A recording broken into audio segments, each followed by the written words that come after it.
నామములో మరోసారి మీ అందరికీ వందనాలు, దైవాశీస్సులు. దేవుని వాక్యాన్ని ధ్యానం చేద్దాం. ప్రకటన గ్రంథం 9వ అధ్యాయం. ప్రకటన గ్రంథం 9వ అధ్యాయము 4వ వచనం. మరియు నొసల యందు దేవుని ముద్ర లేని మనుషులకే తప్ప భూమిపైన గడ్డికైనను ఏ మొక్కకైనను మరి ఏ వృక్షమునకైనను హాని కలగజేయకూడదని వాటికి ఆజ్ఞ ఇయ్యబడెను. ప్రార్థన. ప్రేమ కలిగే యేసయ్య, పరిశుద్ధుడా, నీ శరీరం తిని రక్తం త్రాగి నీ జీవంలో ప్రవేశించి లేచి మా ఇళ్లకు వెళ్ళే ముందు నీ వాక్యాన్ని వినడానికి వచ్చాం. అర్పించబడిన కానుకలు దశంభాగాలు అంగీకరించండి. ఈ దినం ప్రభా కుమార్తె ఎగ్జామ్ రాయడానికి వెళ్తుంది నాయన. పరిమళ, సుస్మిత ఇద్దరు కూడా ప్రభా నీట్ ఎగ్జామ్ రాయడానికి వెళ్తున్నారు. బిడ్డలకు మీరు తోడుగా ఉండి విజయము దయచేయండి. ఈ వారంలో జరిగే కార్యక్రమాలన్నింటిలో మీరు తోడుగా ఉండమని, రోగులు బలహీనులను ముట్టి స్వస్థపరచండి. నీ వాక్యమును మా మధ్యకు పంపించి మమ్మల్ని బలపరచమని యేసు నామంలో వేడుకుంటున్నాం తండ్రి, ఆమేన్. ప్రభునందు ప్రియమైన దేవుని బిడ్డలారా, గత వారం ఇంట్రెస్ట్గా ఆలకిస్తూ ఉంటుండగా సడన్గా బ్రేక్ వేసాను. టీవీ సీరియల్లో సడన్ బ్రేక్ వేసినట్టు సశేషం వచ్చే వారం మిగిలిన సంగతులు నేర్చుకుందామని ఆపాను. అంత్యకాల సంభవాలను గూర్చినటువంటి కథల రూపంలో మనం వింటున్నాం. యేసు ప్రభు వస్తాడని ఎదురు చూస్తున్నాం. యేసు ప్రభు ఎప్పుడు వస్తాడు అంటే కడబోర మ్రోగినప్పుడు యేసయ్య వస్తాడు. కడబోర అనే మాటకు అర్థం ఏంటంటే ఆఖరి బోర. ఆఖరి బోర ఊదబడాలి, మ్రోగాలంటే దానికి ముందు కొన్ని బోరలు మోగాలి. ప్రకటన గ్రంథంలో 7 బోరలు, 7 దూతలు బోరలు పట్టుకుని 7 దూతలు బోరలు ఊదుతూ ఉంటారు. ఆ ఊదినప్పుడు ఏం జరుగుతుందో 8వ అధ్యాయంలో రాయబడింది. 7వ వచనం. మొదటి దూత బోర ఊదినప్పుడు రక్తంతో మిళితమైన వడగళ్ళు, అగ్ని భూమిలో 3వ భాగం కాలిపోయింది. ఎందుకు కాలిపోయిందంటే ఆకాశం నుండి రక్తముతో మిళితమైన వడగళ్ళు.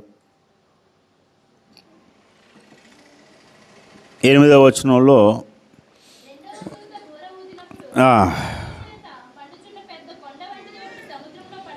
సముద్రంలో ఉన్న ప్రాణులన్నీ చచ్చిపోయాయి. మూడవ దూత బోర ఊదినప్పుడు పెద్ద నక్షత్రం ఆకాశం నుండి రాలి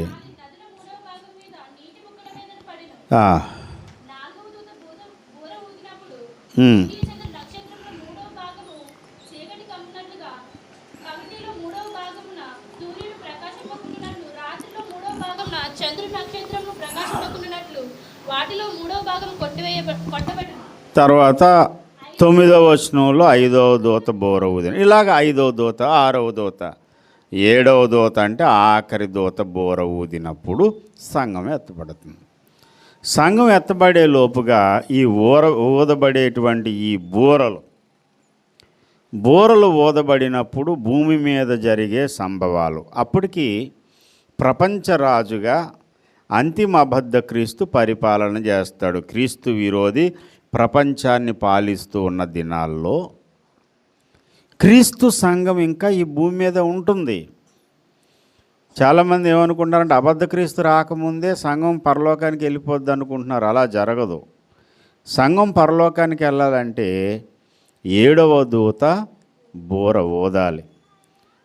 ఆఖరి బోర, కడబోర అది ఊదిన తర్వాతే సంఘం ఎత్తబడుతుంది. అయితే ఈలోపుగా అబద్ధ క్రీస్తు పరిపాలన చేస్తూ క్రైస్తవులను చాలా టార్చర్ చేస్తాడు. నిజ క్రైస్తవుల్ని వాడి మాట విని వాడు చెప్పిన దానికి తలొగ్గి తమ యొక్క విశ్వాసాన్ని వదులుకున్న వారిని గూర్చి కాదు, తమ విశ్వాసాన్ని కాపాడుకుంటూ తాము నమ్మినటువంటి విశ్వాసాన్ని గూర్చి సాక్ష్యం ఇవ్వడానికి అవసరమైతే చావన్నా చచ్చిపోతాం, కానీ ఈ అబద్ధ క్రీస్తును మేము దేవునిగా అంగీకరించం అని నిలబడినటువంటి వారందరినీ వాడు టార్చర్ చేస్తాడు. ఎలాంటి టార్చర్ అంటే అందులో ఒకటి, కొంతమందిని చంపేస్తాడు, కొంతమందికి తిండి గింజలు లేకుండా చేస్తాడు.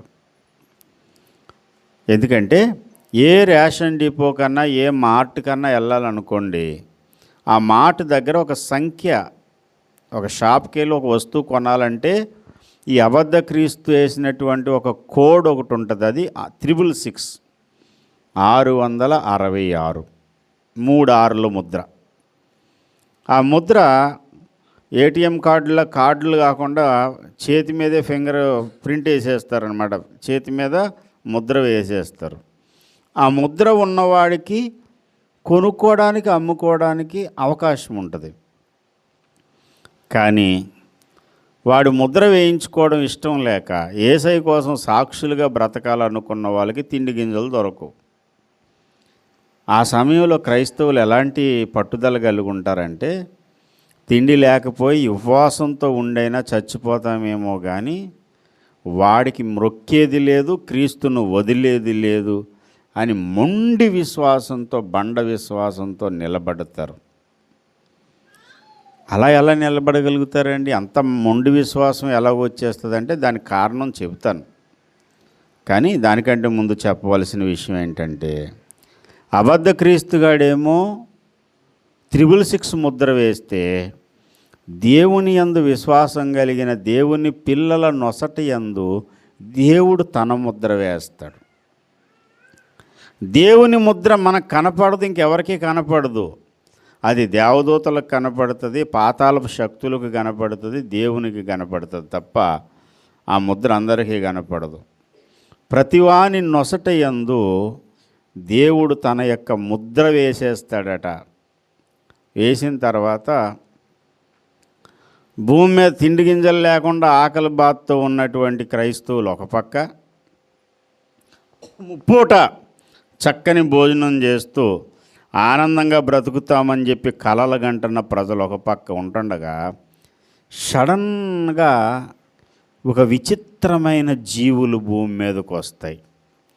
ఆ జీవులు ఎలా ఉంటాయంటే, దానికి పేరైతే మిడతలు అన్నాడు కానీ దాని రూపం బైబిల్లో చెప్పాడు. చూడండి ఎలా ఉందంటే 9వ అధ్యాయము 3వ వచనం, ఆ పొగలో నుండి మిడతలు భూమి మీదకు వచ్చును, తేళ్లకు బలమున్నట్టు వాటికి బలం ఇయ్యబడెను, నొసలయందు దేవుని ముద్ర కలిగిన వారికి, ముద్ర లేని మనుషులకు తప్ప.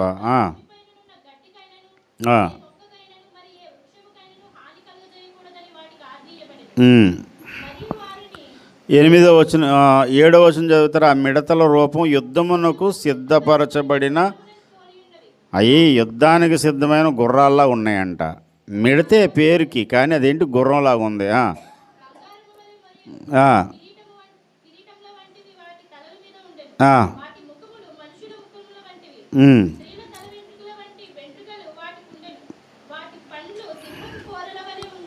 అయ్యి బాబోయ్, వచ్చే వారం ఆ ఫోటో చూపెడతాను మీకు.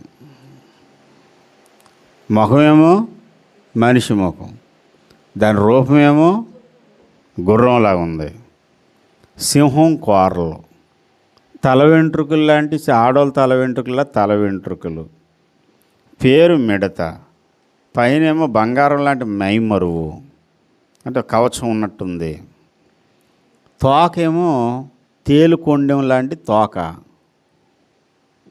ఆ విచిత్రమైనటువంటి జంతువు రోబో అనుకోకండి. ఇదంతా చూసి పాతకాలం మా చిన్నప్పుడు ఒక ఆయన ప్రసంగం చెప్పాడండి, హెలికాప్టర్ అటది. హెలికాప్టర్కి మనిషి ముఖం ఎక్కడ ఉంటుంది సార్?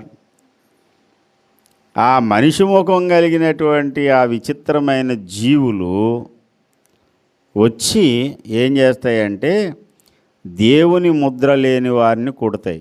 ఇనప మైమరు వంటి మైమరువులు వాటికున్న వాటి రెక్కల ధ్వని యుద్ధమునకు పరిగెత్తునట్టు విస్తారమైన గుర్రపు రథముల ధ్వని వలె, తేళ్ల తోకల వంటి తోకలు కొండులు వాటికి ఉండెను.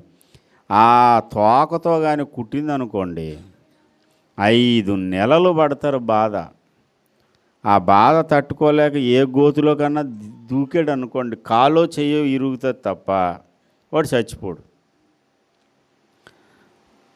ఆ విచిత్రమైన జీవి రైమనొచ్చి బిర్యానీ తింటున్నటువంటి వాళ్ళ దగ్గరకు వస్తుంది. ఈ అబద్ధ క్రీస్తు ముద్ర వేయించుకుని మొగలాయి బిర్యానీ తెచ్చుకుని ముందు పెట్టుకుని తింటూ ఉంటారు. ఈ లోపల వచ్చి కసక్కని కుట్టేస్తుంది. అది కొట్టగానే ఆ బాధ తట్టుకోలేక బిల్డింగ్ మించి కిందకు దూకేస్తాడు. చచ్చిపోదాం కదా అని కిందకు దూకేస్తే కాలు చెయ్య ఎన్నుపోస ఇరిగిపోద్ది. వాడిని తీసుకెళ్ళి హాస్పిటల్లో జాయిన్ చేస్తారు. హాస్పిటల్లో మంచం మీద పడుకుంటే అక్కడికి వస్తుంది మళ్ళీ నవ్వుకుంటా. మనిషి ముఖం కదా, ఇలా తల ఊపుకుని గుర్రంలా రెక్కలు జింజింజి సౌండ్. ఆ సౌండ్తో ఒకసారి రాగానే వీడు చూడండి గడగడగడ వణికిపోతాడు. వచ్చేసింది అని పారిపోదామంటే నడువు లేదు, కాళ్ళు లేవు. అక్కడికి వచ్చి కొడతాయి మళ్ళీ. 5 నెలలు బాధ. దేవుని ముద్ర లేని జనులందరినీ బాధ పెట్టి, పక్కనే దేవుని ముద్ర కలిగినోడు ఉన్నాడు అనుకోండి, అమ్మో వీళ్ళు దేవుని ముద్ర కలిగిన వాళ్ళు అని చెప్పి మొహం చాటేసి పక్క నుంచి వెళ్ళిపోతాయి తప్ప జస్ట్ ఇలా టచ్ చేయు. ఇంత బిర్యానీ తెచ్చుకున్నాం అనుకున్న వాళ్ళేమో బిర్యానీ తినరు, వండుకుని పెట్టుకున్నదేమో వండుకుని తినడానికి లేదు, హాస్పిటల్ పాలయ్యారు. అప్పుడు ఏలియా కాలంలో ఏలియాను పోషించడానికి కాకి వచ్చినట్టు అండి, ఆ వండుకున్న దాన్ని తీసుకొచ్చి ఏ కాకో లేకపోతే ఏ ర్యాపిడో డ్రైవరో తీసుకొచ్చి నీ ఇంట్లో పెడతాడు భోజనం. జొమాటో ఆర్డర్ వాళ్ళు చేసుకుంటే ఆర్డర్ చేసింది నీకు వస్తుంది అండి. ఆకలితో మలమల మాడిపోయి చచ్చిపోతారు కదా అని చెప్పి అబద్ధ క్రీస్తేమో రేషన్ కట్ చేశాడు, వస్తువులు కొనుక్కోకుండా చేశాడు, వండకుండా కష్టపడకుండా చావన్నా చచ్చిపోతాను నేను యేసయ్య కోసం అనుకున్న వాడి ఇంటికి ఏమో జొమాటో పార్సిల్ వచ్చేది. దేవునికి స్తోత్రం. 3 పూట్ల దేవుడు తన పిల్లల్ని పోషిస్తాడు. కరువులో నేను నా పిల్లల్ని పోషిస్తానన్న దేవుని వాగ్దానం నెరవేరుతుంది. ఒకటే కారణం, దేవుని ముద్ర నీకు ఉండాలంతే. దేవుని ముద్ర ఎవరికి వస్తుందంటే నమ్మి బాప్తిసం పొంది దేవునితో సమాధానపడి పరిశుద్ధాత్మ అభిషేకం పొందిన వారందరి నొసట దేవుడు తన ముద్రను వేయబోతున్నాడు. ఆ కాలమైనా ఈ కాలమైనా మోషే కాలంలో ఐగుప్తీలలో నుండి ఇశ్రాయేలీలను దేవుడు వేరుపరిచాడు. ఐగుప్తీలకు వచ్చిన రోగం ఇశ్రాయేలీలకి రానివ్వలేదు దేవుడు. అది భవిష్యత్తులో, అది గత కాలంలో జరిగిన చరిత్ర. భవిష్యత్తులో అబద్ధ క్రీస్తు ముద్ర కలిగిన వారు బాధింపబడుతూ ఉంటే క్రీస్తు కొరకు సావన్నా చేస్తామనుకున్న వాళ్ళని దేవుడు ఆశ్చర్యకరంగా కాపాడుతాడు. ఎందుకంటే ఐగుప్తీయులలో నుండి ఇశ్రాయేలును వేరుపరిచినట్టు భవిష్యత్తులో దేవుడు తన పిల్లలను వేరు చేస్తాడు. అది కాలం.